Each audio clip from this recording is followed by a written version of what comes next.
ఈనాటి లోతైన విశ్లేషణ కార్యక్రమానికి స్వాగతం. ఈరోజు మన ముందు ఒక చాలా విశిష్టమైన మూలాధారం ఉంది. ఇది చదివినప్పుడు వందల సంవత్సరాల క్రితం చెప్పిన మాటలు నేటి సమాజానికి కూడా అక్షరాల ఎలా సరిపోతాయనిపించక మానదు. అవును, అంటే ఇది చదివినప్పుడు నాకు కూడా ఆశ్చర్యం వేసింది. ఇది నిజంగా ఒక అద్భుతమైన డాక్యుమెంట్. ఖచ్చితంగా. ఈరోజు మనం అమెరికాలో స్వామి వివేకానంద ఇచ్చిన ఒక చారిత్రక ఉపన్యాసాన్ని విశ్లేషించబోతున్నాం. దీని ప్రధాన అంశం స్వామత దురభిమానం, అంటే ఇంగ్లీష్లో మనం ఫెనటిసిజం అని పిలుస్తాం కదా, ఆ లక్షణం గురించి. కరెక్ట్. ఈ డాక్యుమెంట్ ద్వారా మనం ముఖ్యంగా నేర్చుకోవాల్సింది ఏమిటంటే అసహనం మరియు పక్షపాత బుద్ధి మనుషులను ఎలా గుడ్డివారిని చేస్తాయో అనేది. మరియు నిజమైన మానవత్వం అంటే ఏమిటో కూడా ఈ మూలాధారం చాలా లోతుగా చర్చిస్తుంది.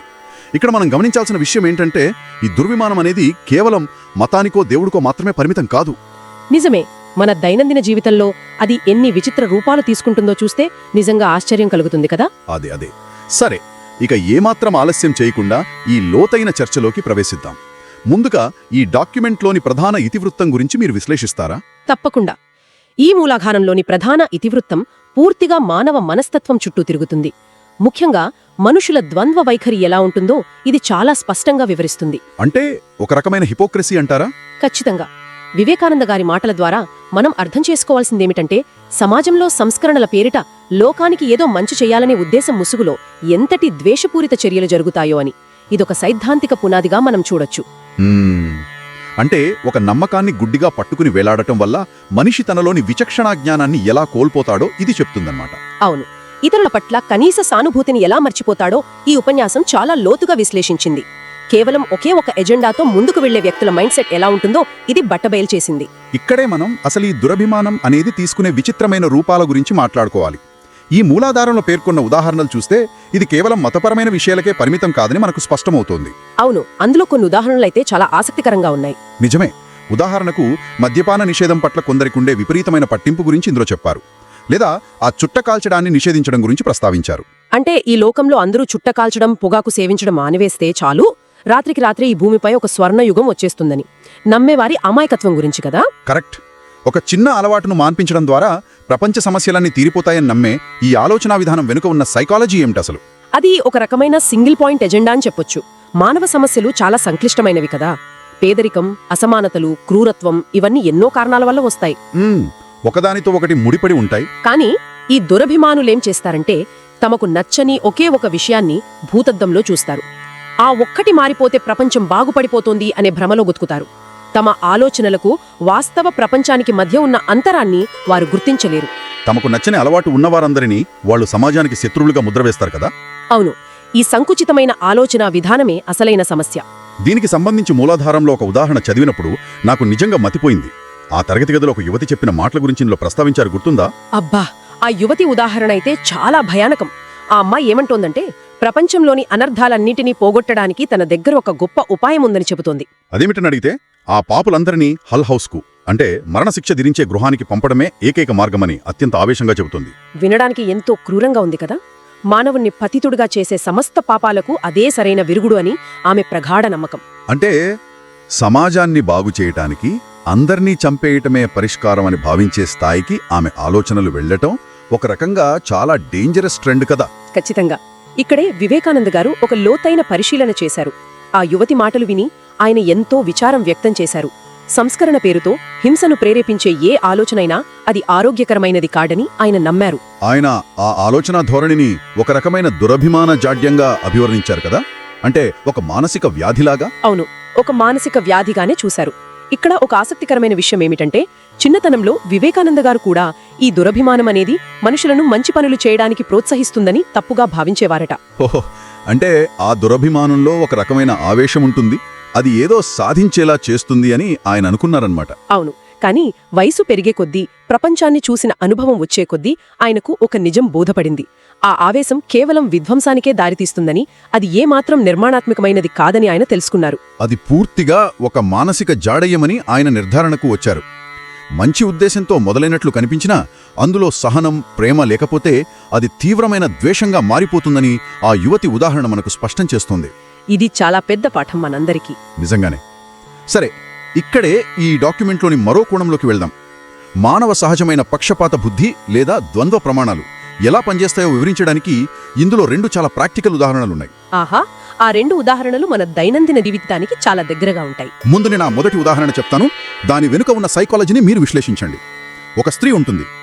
ఆమెకు దొంగతనం చేయడానికి ఎలాంటి అభ్యంతరం లేదు.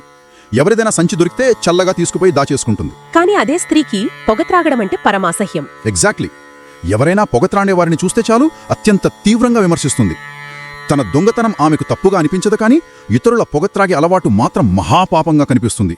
అసలు ఇది ఎలా సాధ్యం? ఇది మానవ మెదడు తనను తాను సమర్థించుకునే ఒక విచిత్రమైన పద్ధతి. సైకాలజీలో దీని కాగ్నిటివ్ డిసొనెన్స్ అంటారు. అంటే మనం చేసే తప్పులకు మనమే ఒక కుంటిసాకు వెతుక్కుని ఆ తప్పుల వల్ల కలిగే అపరాధ భావన నుండి తప్పించుకోవడానికి ప్రయత్నిస్తాం. తనను తాను మోసం చేసుకోవడం అన్నమాట. అవును. ఆ స్త్రీ విషయంలో ఏం జరుగుతోందంటే, తన దొంగతనాన్ని తక్కువ చేసి చూపించుకోవడానికి ఆమెకు వేరొకరిలో ఒక పెద్ద తప్పు కనిపించాలి. కాబట్టి ఆమె ఆ పొగతాగే అలవాటు మీద తన ద్వేషాన్నంతా చూపిస్తుంది. నేను కేవలం దొంగతనం చేశాను, కానీ వాళ్లు చూడు ఎంత అసహ్యమైన పని చేస్తున్నాలో అని తనను తాను నైతికంగా పైమెట్టు మీద ఉంచుకోవడానికి ఆడే నాటకమిది. వావ్, ఇది చాలా లోతైన విశ్లేషణ. ఇక రెండో ఉదాహరణ దీనికంటే ఒక అడుగు ముందే ఉంటుంది. ఒక వ్యక్తి ఉంటాడు. అతను జనులను నిరంతరం వంచిస్తుంటాడు. లంచాలు తీసుకుని డబ్బులు కూడా పెడతాడు. పైగా అతడితో మెలిగిన ఏ స్త్రీకైనా శీలం దక్కదు అన్నంత దుర్మార్గుడు. అవును, అంతటి అవినీతిపరుడు. కాని అతడికి ఒకే ఒక సుగుణం ఉంటుంది. అదేంటంటే అతడు మద్యం సేవించడు. తాను తాగుబోతు కాదు కాబట్టి మద్యం సేవించేవారందర్నీ పాపులుగా ముద్రవేసి వారిని పదే పదే విమర్శిస్తాడు. తాగుబోతులలో ఎన్ని మంచి గుణాలున్నా ఇతడికి కనపడవు. తాను చేసే ఘోరమైన దుర్మార్గాలు మాత్రం అతడి లెక్కలోకి రావు. దీని వెనుక కూడా అదే పక్షపాత బుద్ధి ఉందంటారా? కరెక్ట్. ఇక్కడ కూడా అదే సైకాలజీ పనిచేస్తుంది. తమలో ఉన్న ఎన్నో భయంకరమైన దుర్మార్గాలను, చట్టవిరుద్ధమైన లేదా నైతిక విరుద్ధమైన పనులను వాళ్లు పూర్తిగా పక్కన పెట్టేస్తారు. తమకి లేని ఒక చిన్న అలవాటి పట్టుకుని దాన్ని భూతద్దంలో చూపిస్తూ ఇతరులను నైతికంగా కించపరుస్తారు. ఇదే మానవ సహజమైన స్వార్థపరత్వమని వివేకానంద గారు స్పష్టం చేశారు. అవును. మనల్ని ఒక కొలబద్దతో, ఇతరులను వేరొక కొలబద్దతో కొలవడం అనే ఈ ద్వంద్వ ప్రమాణాలు సమాజంలో ఎంత లోతుగా పాతుకుపోయాయో చూడండి. ఇదంతా కేవలం తాము ఇతరుల కంటే అధికులమనే ఒక అబద్ధపు అహంకారాన్ని సంతృప్తిపరుచుకోవడానికే. ఖచ్చితంగా. దీన్ని చదువుతున్నప్పుడు మన చుట్టూ ఉన్న ఎంతో మంది మనుషులు గుర్తుకొస్తారు. అయితే ఈ డాక్యుమెంట్లో నన్ను బాగా ఆలోచింపచేసిన మరో విషయం ఏమిటంటే, ఈ దురభిమానులు తాము లేకపోతే ప్రపంచం ఏమైపోతుందో అని తెగ ఆందోళన పడిపోతుంటారు. వాళ్ళ గురించి ఇందులో ఇచ్చిన చారిత్రక విశ్లేషణ చాలా డీప్గా ఉంటుంది. అవును, దీన్ని మనం కొంచెం విస్తృత కోణంలో చూడాలి. ప్రపంచాన్ని పరిపాలించే భగవంతుడొకడు ఉన్నాడని, ఈ జగత్తు మన దయాధర్మాలపై ఆధారపడి లేదని గ్రహించాలి. జగత్పాలకుడు వేరే ఉన్నాడు. ఇక్కడ అర్థం చేసుకోవాల్సిన విషయం ఏమిటంటే, తమ తప్పులు తెలుసుకోలేని మూర్ఖులు ఎన్ని వాగుతున్నా, ఇతరులను విమర్శిస్తున్నా లోకం ముందుకు సాగిపోతూనే ఉంటుంది. ఆ దురభిమానులంతా కాలగర్భంలో కలిసిపోయినా కూడా ఏ కొరత లేకుండా ప్రపంచం తన పురోగతిని కొనసాగిస్తూనే ఉంటుంది అని చాలా స్పష్టంగా చెప్పారు. హిస్టరీ చూసినా కూడా ఇదే నిజం అనిపిస్తోంది. ఎంతోమంది నియంతలు వచ్చారు, పోయారు కదా. ఖచ్చితంగా. చరిత్ర వైపు చూస్తే ఇతర దేశాలను ఆక్రమించుకున్న జనులు మనకు కనిపిస్తారు. తమ మత నియమాలకు సంబంధించినంతవరకు తాము అత్యంత పరిశుద్ధులని వారు భావిస్తారు. కానీ అదే సమయంలో ఇతరులను అత్యంత క్రూరంగా హింసించడానికి వారు ఏమాత్రం వెనుకాడరు. అవును, మానవ చరిత్ర అంతటా ఈ ధోరణే కనబడుతోంది. ఇక్కడ మరో చేదు నిజమేమిటంటే, ఒకప్పుడు ఇతరుల హింస నుండి తప్పించుకుని పారిపోయిన వారు కూడా మళ్లీ తమకు అధికారం దొరికినప్పుడు ఇతరులను అదే విధంగా హింసించడానికి పూనుకుంటారు. తమకు జరిగిన అన్యాయాన్ని మర్చిపోయి వాళ్లు కూడా పీడకులుగా మారిపోతారు.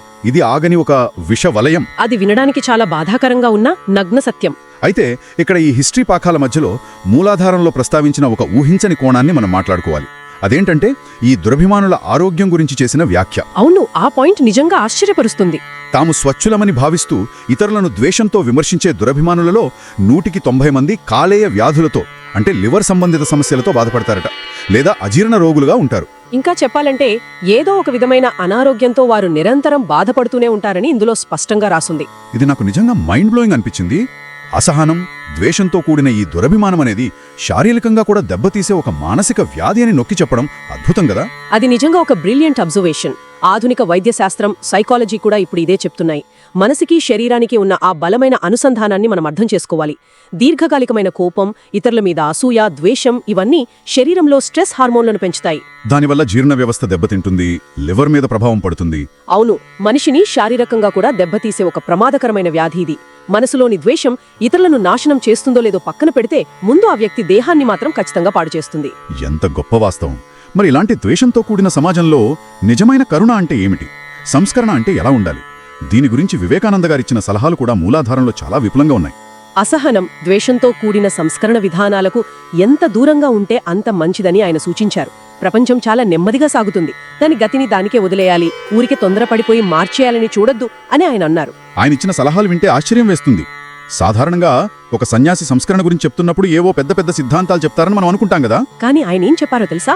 బాగా నిద్రపోవాలి, పెందలకడనే నిద్రలేవాలి, నరాలను ఎప్పుడూ ప్రశాంతంగా ఉంచుకోవాలి, మరియు సాత్వికమైన ఆహారాన్ని భుజించాలి అని చెప్పారు. ఇవన్నీ ఒక మనిషిని ప్రశాంతంగా ఉంచడానికి ఎంతగానో తోడ్పడతాయి. మనిషి లోపల ప్రశాంతత ఉంటేనే బయట ప్రపంచాన్ని కరుణతో చూడగలడు అన్నది ఈ సలహాలు వెనుకున్న అసలైన ఉద్దేశం. అంతేకాదు, తోటి మనుషుల పట్ల మనం ప్రదర్శించాల్సిన వైఖరి గురించి కూడా చాలా గొప్పగా చెప్పారు. లోకం పట్ల, పేదల పట్ల, చివరికి ఆ త్రాగుబోతుల పట్ల కూడా కరుణ చూపించాలన్న గొప్ప ఆలోచనను పంచుకున్నారు. ఇక్కడ ఒక సానుభూతి కోణం ఉంది. ఒకవేళ మనమే గనుక వారి పరిస్థితుల్లో ఉంటే, ఆ కష్టాలు, ఆ పేదరికం మనకే ఉంటే బహుశా ఆత్మహత్య చేసుకునేవారేమోని ఆలోచించమన్నారు. ఆ స్థాయికి దిగి వారి బాధను అర్థం చేసుకోవాలి. దీనికి ఉదాహరణగా మూలాధారంలో ఉన్న భార్యాభర్తల కథను మనం ఇక్కడ విశ్లేషించాలి. ఆ కథ చాలా ప్రాక్టికల్గా ఉంటుంది, అలాగే మనుషుల స్వభావాన్ని చాలా పచ్చిగా చూపిస్తుంది కదా. అవును, ఒక స్త్రీ వివేకానంద గారి వద్దకు వచ్చి తన భర్త త్రాగుబోతు అయ్యాడని ఫిర్యాదు చేస్తోంది. అయితే ఆ స్త్రీతో మాట్లాడిన తరువాత ఆమెలో ఉన్న కొన్ని లోపాలను ఆయన గ్రహించారు. ఆమె కోరిక ఏమిటంటే తన భర్త ఎప్పుడూ తనకు పాదాక్రాంతుడై ఉండాలి అని. కరెక్ట్. భర్త తనకిష్టం లేని విషయం ఏదైనా చెప్పడం ఆరంభించగానే ఆమె తీవ్రమైన మాటలతో ఆఘాయిత్యానికి దిగుతోంది. ఆమెలో కనీస ఓర్మీ సహనం లేవని ఆయన అర్థం చేసుకున్నారు. అప్పుడాయన ఎలాంటి ముఖస్థుతి లేకుండా నేరుగా ఆమె ముఖం మీదే ఒక కఠినమైన సత్యం చెప్పారు. అమ్మా, నీలాంటి భార్యలు 20 లక్షల మంది ఉంటే వారందరి భర్తలు కూడా త్రాగుబోతులే అయ్యేవారు అని. తీరు ఇది కాదని ఆయన ఈ ఉదాహరణ ద్వారా స్పష్టం చేశారు. ఇతరులను కేవలం విమర్శించడం ద్వారా లేదా వారిని అదుపులో పెట్టుకోవాలని చూడటం ద్వారా మార్పు రాదు అని. అవును, వారిని సానుభూతితో, ప్రేమతో అర్థం చేసుకోవాలి. ఆ స్త్రీ తన భర్త తాగుబోతు అనే ఒకే ఒక్క కారణాన్ని చూపిస్తూ తనలో ఉన్న నియంతృత్వ ధోరణిని కప్పిపుచ్చుకోవాలని చూసింది. ఇలాంటి దురభిమానులు ఎప్పుడూ లోకంలో ద్వేషాన్ని వ్యాప్తి చేస్తారు. మరి ఇలాంటి వారితో ఎలా వ్యవహరించాలి? అలాంటి ద్వేషపూరితమైన తీర్పులిచ్చే వ్యక్తులకు ఎంత దూరంగా ఉంటే అంత మంచిదని మూలాధారం స్పష్టం చేస్తోంది. వారి సాంగత్యం విడిచిపెడితేనే నిజమైన ప్రేమ, కరుణ అంటే ఏమిటో మనకు అర్థమవుతుంది. ఎందుకంటే తప్పులో దోషాలు లేని వ్యక్తులు భూమి మీద ఎవరూ ఉండరు కదా. నిజమే. తమలోని దోషాలను గుర్తించి వాటిని అంగీకరించేవారు మాత్రమే స్వయంగా పరివర్తన చెందగలరు, అలాగే ఇతరుల తప్పులను కూడా మనస్ఫూర్తిగా క్షమించగలరు. సో ఇదంతా విన్న తర్వాత మనకు అర్థమయ్యేదేమిటి? మనిషికి కేవలం ఏదో ఒక మతం పట్ల లేదా సిద్ధాంతం పట్ల విశ్వాసం ఉంటే సరిపోదు. ఆ విశ్వాసం తప్పనిసరిగా జ్ఞానంతో కూడి ఉండాలని మూలాధారంలోని వాక్యం చాలా స్పష్టంగా చెప్తోంది. ఇక్కడే ఇంకొక లోతైన విషయాన్ని చెప్పారు. ఎవరైతే నిజంగా తమ ధర్మాన్ని నిజ జీవితంలో ఆచరించరో ఆ వ్యక్తి మాత్రమే ఎప్పుడూ పరమతాలను విమర్శిస్తూ ఉంటాడు. తన ఆచరణ శూన్యం కాబట్టి ఆ లోపాన్ని కప్పిపుచ్చుకోవడానికి పక్కవారి మీద పడి ఏడుస్తుంటాడు. ఈ సైకాలజీ ఎప్పటికీ మారనిది. ముగింపు సందేశాన్ని మనం జాగ్రత్తగా విశ్లేషిస్తే అందులో ఒక గొప్ప విముక్తి కనపడుతుంది. భగవంతుడు నిన్ను అవసరమైన చోటనే పుట్టించాడు అన్నది ఇక్కడ అత్యంత కీలకమైన వాక్యం. ఈ మాటలు చెప్పింది ఒక సన్యాసి అయినప్పటికీ ఆయన దృక్పథం ఎంత విశాలమైనదో చూడండి. అవును, నువ్వు కేవలం ఒక హిందూగా పుట్టినందుకు గర్వించాల్సిన అవసరం లేదు, మహమ్మదీయుడుగా పుట్టినందుకు గర్వించాల్సిన అవసరం లేదు, క్రిస్టియన్గా జన్మించినందుకు కూడా గర్వించాల్సిన అవసరం లేదు. ఎందుకంటే ఆ పుట్టుక నీ చేతిలో లేదు. అది కేవలం ఒక ప్రమాదకవశాత్తు జరిగిన సంఘటన మాత్రమే. దానికి నువ్వు గర్వపడటం హాస్యాస్పదం. మరి దేనికి గర్వపడాలి? ఒకవేళ నువ్వు నిజంగా దేనికైనా గర్వించవలసి వస్తే ఒక మానవుడుగా పుట్టినందుకు, నీలో మానవత్వాన్ని నిలుపుకున్నందుకు గర్వించు అని ఆయన ముగించారు. అన్నిటికంటే ముఖ్యంగా సత్యాన్ని తెలుసుకునే అవకాశం దొరికినందుకు గర్వపడాలి. మతాలకతీతమైన స్వార్థరహితమైన ఈ అత్యున్నత మానవతావాదమే అసలైన గర్వకారణం కదా. ఖచ్చితంగా.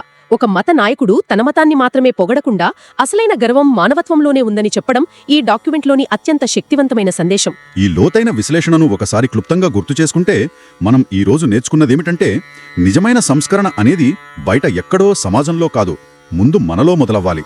ఇతరుల తప్పులను భూతత్వంలో వెతికే ఆ పక్షపాత బుద్ధిని వదిలించుకోవాలి. సహనాన్ని, కరుణను నిజమైన అర్థంలో అలవర్చుకోవాలి. కోపంతో, ద్వేషంతో చేసే ఏ పని మంచి ఫలితాన్నివ్వదు. పైగా అది మన శారీరక, మానసిక ఆరోగ్యాన్నే దెబ్బతీస్తుంది. 100% నిజం. మన తోటి మనుషుల పట్ల కరుణ చూపించటం, ముఖ్యంగా వారి స్థానంలో నిలబడి ఆలోచించటం అలవర్చుకోవాలి. అంతకంటే ముందు మనలోని దోషాలను మనం అంగీకరించగలగడం అనేది అత్యంత ముఖ్యమైన మార్గం. ఈ చర్చ నిజంగా మన ఆలోచన విధానాన్ని మార్చేలా ఉంది. అవును. కార్యక్రమాన్ని ముగించే ముందు ఒకసారి ఈ కోణంలో ఆలోచించుద్దాం. ఒకవేళ మనం ఇతరులలో చూసి అత్యంత తీవ్రంగా అసహించుకునే లోపాలు వాస్తవానికి మన మనసులో ఎక్కడో మూలన దాగి ఉన్న మన సొంత భయాలకు అద్దం పడుతున్నాయేమో కదా. అవును, లేదా మనలో ఉన్న అపరాధ భావనలను కప్పిపుచ్చుకోవడానికే మనం ఇతరులపై అంతగా విరుచుకుపడుతున్నామా అనేది ఒక పెద్ద ప్రశ్న. ఈరోజు బయట సమాజాన్ని, ఇతరుల అలవాట్లను విమర్శించడానికి వెచ్చించే శక్తిని మనలో ఉన్న ఆ మానసిక వ్యాధిని గుర్తించి మనల్ని మనం లోతుగా ప్రశ్నించుకోవడానికి ఉపయోగిస్తే ఏం జరుగుతుంది? మన అంతరంగంలో ఎలాంటి మార్పు సాధ్యమవుతుంది? ఈ ఆలోచనని ఇలాగే వదిలిపెడుతూ ఈనాటి లోతైన విశ్లేషణను ముగిస్తున్నాం. మరొక ఆసక్తికరమైన అంశంతో మళ్ళీ కలుద్దాం. ధన్యవాదాలు.